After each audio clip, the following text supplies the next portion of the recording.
Esses resultados doem, ninguém gosta de perder. Eu também não gosto de perder. Não gosto de perder para o ímpar, não gosto de perder jogo normal, não gosto de perder clássico, Grenal. Dói como dói para o torcedor, dói em mim também.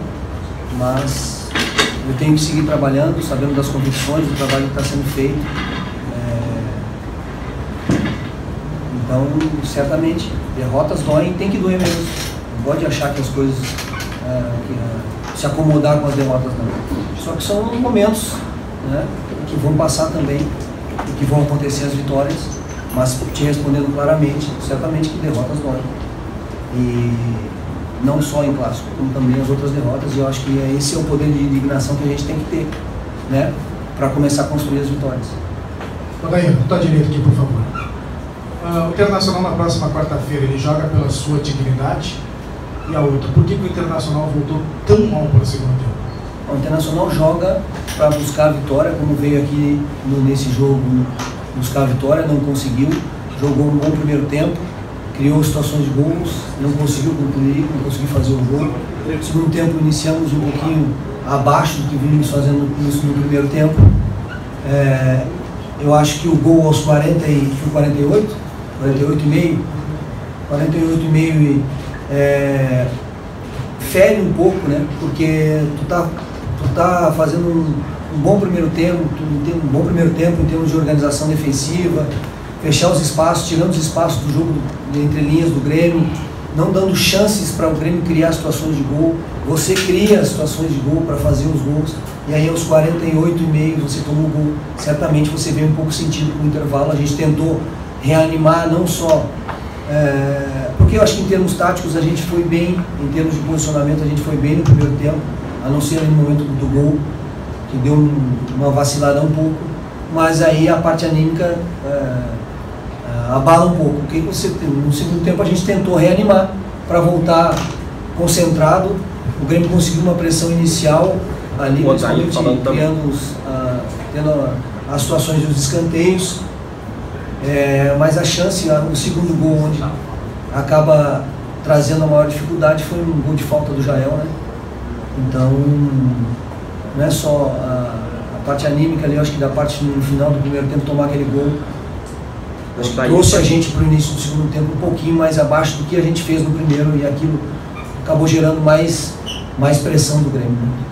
Odair, até em cima disso, é preocupante o Internacional, essa instabilidade emocional, que conseguiu uma virada lá em Belém contra o Remo, mas que geralmente toma um gol e parece que entra em parafuso, até lembrando péssimos momentos de 2016, porque até levar o segundo gol o time parecia totalmente abalado emocionalmente, depois do gol do Jael ainda mais. E uma segunda pergunta: o D'Alessandro aberto pelo lado esquerdo em prol do coletivo não faz com que ele seja, além de um protagonista, um coadjuvante, e também é uma explicação para o Internacional ter criado tão pouco, sendo que as chances que o Inter teve, todas elas de bola aérea basicamente? Tu pode repetir a primeira pergunta para mim, por favor? Parte emocional. O time abalado, mas não preocupa. Constrói ela, que eu não consegui pegar a tua... Eu citei que contra o Remo o Inter conseguiu a virada, mas geralmente quando o Inter toma um gol, o time entra em parafuso, fica abalado, e o retorno do segundo tempo já deu para perceber, e após o gol do Jael parece que o time foi destruído emocionalmente. Eu acho assim que há exemplos há outros exemplos. Por exemplo, no segundo tempo do Grenal, nós retomamos essa parte emocional, perdendo de 2-0, um clássico que é difícil, a gente retomou a parte emocional, a parte tática, tudo. Construímos, pelo menos eu acho, nessa retomada, né? Eu acho que o segundo tempo do Grenal foi uma situação que a gente reverteu todos esses quadros, só não conseguiu traduzir isso em gols. E o futebol é quem bota a bola para dentro. Mas nesse aspecto que tu está falando, eu acho que a gente conseguiu. Contra o Remo também conseguiu. Então há momentos que se conseguiu e há momentos que não se conseguiu. Hoje, no momento do segundo tempo, talvez o início do segundo tempo ali, teve um pouco mais de demora para entrar no contexto total do jogo. E aí tu acaba sofrendo uma pressão, mas o gol não saiu naquele momento de pressão, né? O gol saiu um pouco mais tarde, depois que as coisas já estavam um pouco mais estabilizadas. O Grêmio não deixou de ter o domínio do jogo. Mesmo no primeiro tempo ele tinha o domínio, mas não conseguiu construir nada no primeiro tempo. Assim, nada que eu quero te dizer. Ele tinha um domínio, mas nós estávamos muito bem na marcação. com as linhas muito bem fechadas, tanto que o pequeno vacilo foi no finalzinho do primeiro tempo, e eles têm um time que está muito entrosado, tem muita qualidade técnica, que tem paciência para construir esse jogo, os volantes têm boa qualidade, os meias. Então, claro, eles tentaram, talvez se não tivesse achado aquele gol no finalzinho do primeiro tempo, aos 48,5, o segundo tempo é uma outra história, mas o si não entra no futebol, entendeu? Talvez se a bola do Rodrigo Dourado entra no primeiro minuto do Grenal, muda o contexto, mas o si não entra na história, que entra que o jogo foi 3-0. É isso bem claro que a gente tem que ter. Então, sobre parte emocional, eu acho que a gente teve momentos dentro dos jogos que a gente oscilou por uma parte ruim, mas também teve momentos em vários jogos que a gente foi muito bem, reagiu muito bem, mostrou força de reação e mostrou poder de reação. O D'Alessandro aberto. O D'Alessandro aberto é uma opção, tanto de um lado quanto do outro. A gente tem usado sempre um atacante de velocidade e um armador, né, na maioria das vezes.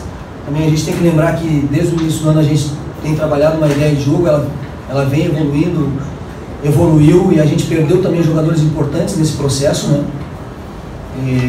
Então, claro, a gente está buscando soluções, buscando outras movimentações para que a gente consiga, com isso, gerar um conforto maior ofensivo, para que a gente não só crie as situações de gols, mas também seja efetivo quando criá-las. O Dair, no agregado dos últimos dois clássicos, está 5-1 para o Grêmio, e agora tem mais um Grenal na quarta-feira, jogando também no estádio Beira-Rio. O quanto isso aumenta a pressão para cima do treinador, tendo em vista que até podem existir mudanças, por exemplo, de rumo. Não digo até na questão do treinador em si, mas você entende que mudanças de rumos podem acontecer a partir da quinta-feira? Mas tu me pergunta em que sentido assim a mudança de rumo? De mudança de time e também daqui a pouco até do técnico.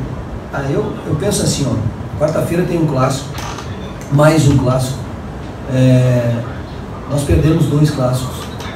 A gente tem que saber fazer uma avaliação do todo, olhar para o todo, olhar para o contexto todo, olhar para o Grêmio, olhar para o Internacional, que está num momento de reconstrução, confiar nas nossas convicções, acreditar que o trabalho está no caminho, saber que a gente, lá no início do ano eu disse que nós passaríamos por situações difíceis, que a caminhada teria espinhos, que não seriam só flores. Esse é um momento ruim, porque ninguém gosta de perder, principalmente uma fase que passa para a semifinal do Campeonato Gaúcho. Então, quanto a isso, a gente vai para o jogo de quarta-feira para buscar a vitória novamente, sabendo que é um jogo extremamente difícil, sabendo que o Grêmio tem toda a tranquilidade do 3-0, só que não adianta a gente ir quarta-feira querer fazer o 4º gol antes do primeiro. Nós temos que ir para lá fazer um jogo organizado, equilibrado, para tentar fazer o primeiro gol, para tentar traduzir as chances que a gente está criando em gol e depois consiga ter a vitória. Então, claro que é mais um jogo difícil, que o Grêmio tem toda a tranquilidade dos 3-0, mas que tu sabe que o futebol ainda não acabou. Ainda não acabou, tem mais um jogo. Não estou dizendo que o Grêmio não construiu uma vantagem grande, construiu uma vantagem grande, mas o futebol não acabou, tem mais uma partida, ela precisa ser jogada, e nós vamos jogar com muita convicção, com muita vontade, para que a gente consiga, na nossa casa, com o nosso torcedor, conseguir a vitória.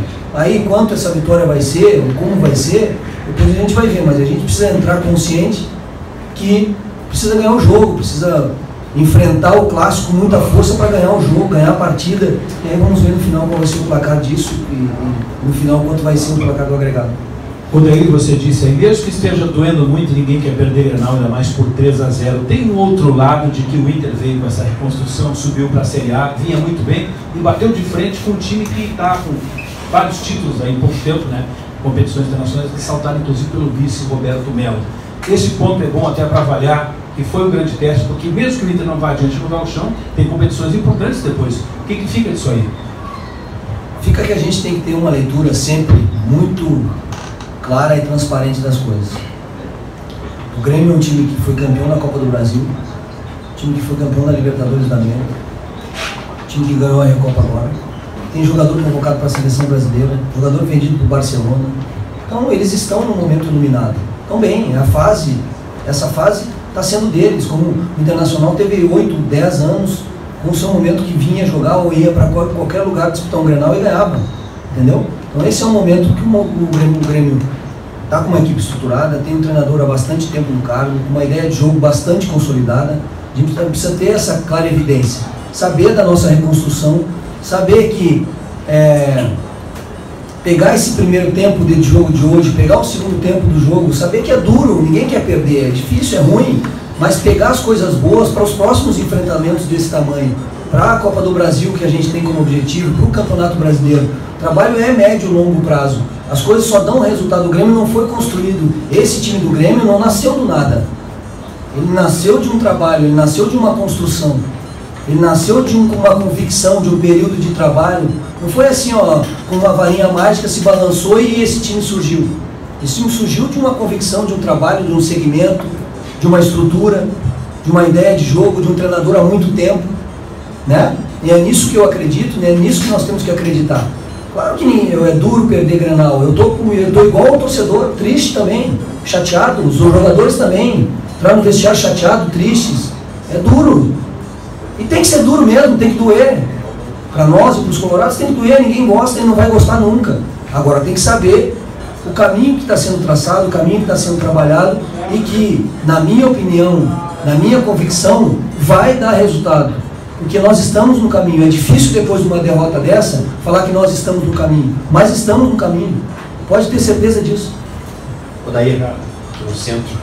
Eu gostaria até, pensando no futuro, como está falando, na construção do time coletivo, uma avaliação tua do Inter sem a figura daquele centroavante clássico, sem a figura do pivô. Qual foi a tua ideia com o Nico ali centralizado na frente e qual a tua ideia de rendimento dele? Não, a ideia de, quando tu muda um pouquinho a característica do centroavante, os nossos centroavantes têm a característica do pivô, né, do enfrentamento, da primeira bola, do pivô. E quando tu usa o Marcinho, por exemplo, o Nico, tu muda a característica para um jogo mais de transição, mais de velocidade, mais de espaço, né? Eu acho que a gente até conseguiu um pouco mais no primeiro tempo. A gente acho que até conseguiu um pouco mais no primeiro tempo, né? Alguém desliga o celular aí, por favor. Bom, pessoal, tem um celular porque tem alguns celular tocando. Alguém? Desliga o celular aí. Ninguém identificou ainda. Parece que teve uma breve interrupção na entrevista do Odair. A gente conseguiu mais no primeiro tempo do que no segundo. No segundo tempo a gente teve menos essa transição. Até por isso eu tentei ali, depois na hora que entrou o Roger, tentei para que mudasse um pouquinho a característica de jogo, né, para que a bola parasse um pouco ali. Mas no primeiro tempo a gente conseguiu alguns contra-ataques.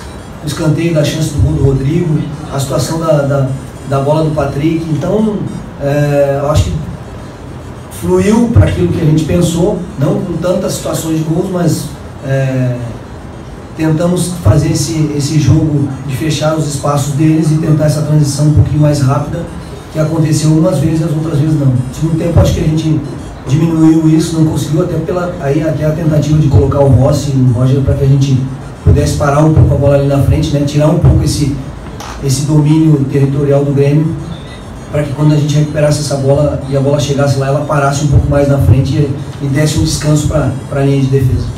Odair, você há pouco elogiou o futebol do Grêmio, disse que não teve uma varinha mágica, citou o tempo de trabalho. Você garante para o torcedor colorado que com as peças que você tem, os jogadores que você tem e com o tempo de trabalho, o Inter pode, no médio ou no longo prazo, jogar um futebol parecido com o futebol que o Grêmio joga? Aí seria até a busca de fazer um bom time, um time competitivo, de qualidade, que jogue em frente todos os adversários com personalidade, com jogo, que jogue fora de casa com personalidade, que jogue dentro de casa com personalidade, com futebol, com a bola no chão, que tenha intensidade. Agora, te responder isso seria muito difícil. A gente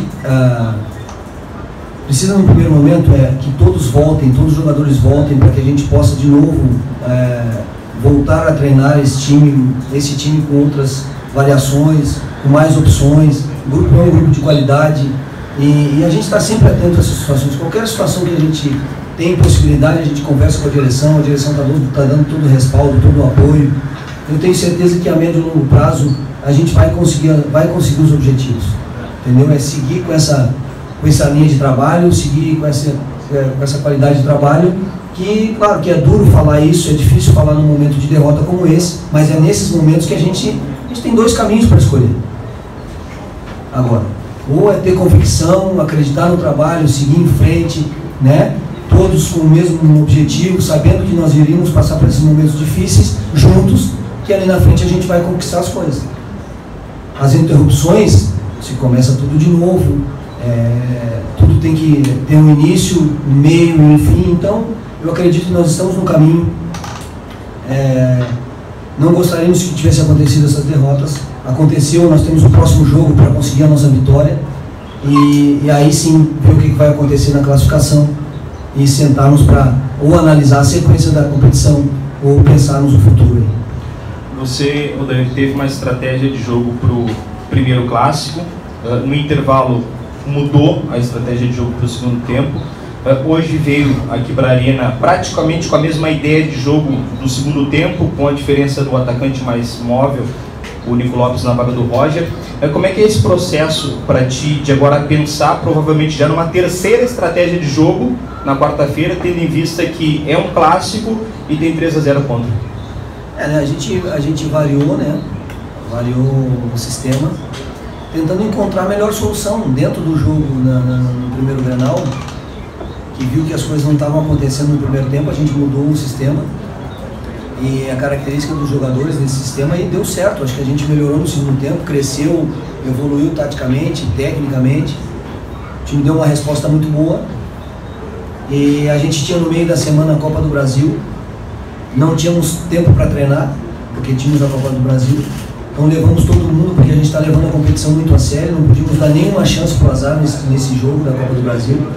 E era um momento também de botar a equipe para jogar, para ver como é que seriam as movimentações.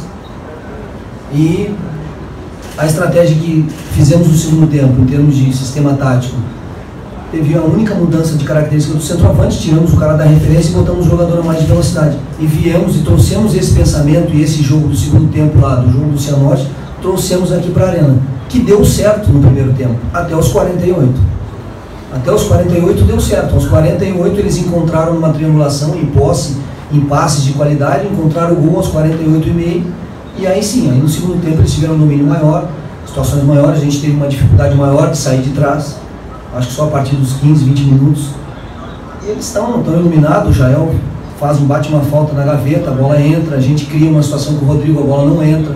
A gente cabeceia com o Rodrigo, a bola não entra. Então tem que saber respeitar os momentos. Eles estão nesse momento melhor, mas nós temos que saber seguir de cabeça erguida para melhorarmos o que temos que melhorar e nos consolidarmos naquilo que a gente tem de positivo, que a gente tem coisas positivas, continuar tendo essa convicção e seguir em frente. Rodrigo, nessa semana o Edenilson deu uma entrevista dizendo que ele está habituado a jogar na lateral direita, jogou vários anos na Itália. E tu tem usado ele bastante esse ano como lateral direito. A tua ideia é fixá-lo como lateral direito? Não, no primeiro momento não. No primeiro momento não, a gente até usou porque o Fabiano, a gente tinha a ideia de usar o Fabiano quarta-feira lá pelo menos um pouco do jogo, né? Para que fizesse, para trazer o Edenilson para dentro e botar o Fabiano, mas acabou que não conseguimos colocar o Fabiano, então não tivemos a oportunidade de testá-lo lá, ou de botar pelo menos para sentir, porque é um jogador que está chegando agora. E aí eu não quis colocar no início do Grenal, porque eu achei imprudente colocá-lo desde o início. Mas durante o jogo sim, a gente já tinha a ideia de fazer essa mudança, porque o Edenilson vem para dentro e acaba também dando um pouquinho de jogo, de volume, de saída, de qualidade por dentro, né? E eu acho que o Fabiano entrou bem naquele momento do jogo, que estava um momento difícil. Mas infelizmente a ideia já era ter feito isso lá no jogo contra o Cianorte, acabou não dando. Mas acabamos fazendo isso e a ideia é manter o Edenilson por dentro, a não ser numa situação de dentro do jogo, uma situação assim, senão é dar sequência para os laterais.